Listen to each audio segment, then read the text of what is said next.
മായമില്ലാത്ത ചായ കുടിക്കാൻ എല്ലാവർക്കും ആഗ്രഹമായിരിക്കും അല്ലെ. ഇതിൽ മായില്ല എന്ന് കേൾക്കുമ്പോൾ നമുക്ക് ടേസ്റ്റ് കൂടും ചെയ്യും. ഇനി ഈ ചായ ഉണ്ടാക്കുന്ന പൊടിയും കൂടെ കണ്ടുപിടിച്ചാലോ അതിലേറെ ടേസ്റ്റ്.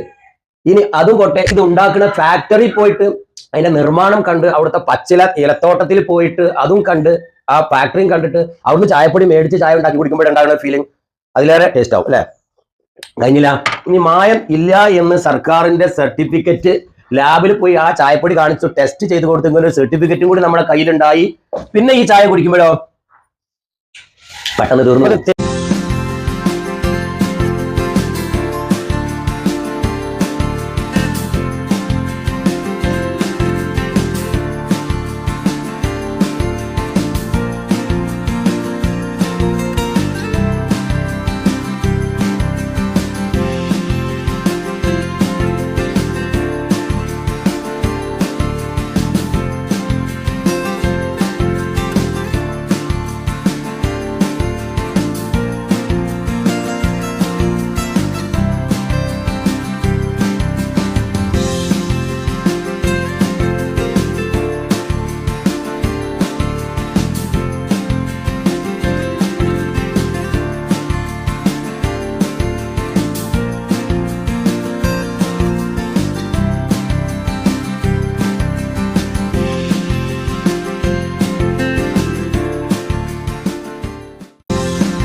എനിക്കൊരു തെറ്റായ കുറെ ധാരണയാണ്. ചായപ്പൊടി ഉണ്ടാക്കുന്നതിൽ കെമിക്കൽ ഇല്ലാതെ അല്ലെങ്കിൽ ആർട്ടിഫിഷ്യൽ ഒരു കളറൊന്നും ഇല്ലാതെ ചായപ്പൊടി ആരും ഉണ്ടാക്കില്ല.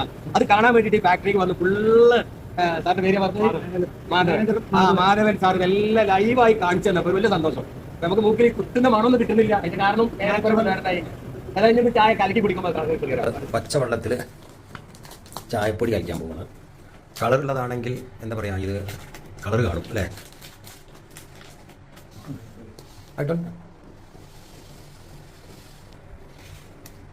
കൈയിട്ടിറക്കട്ടെ.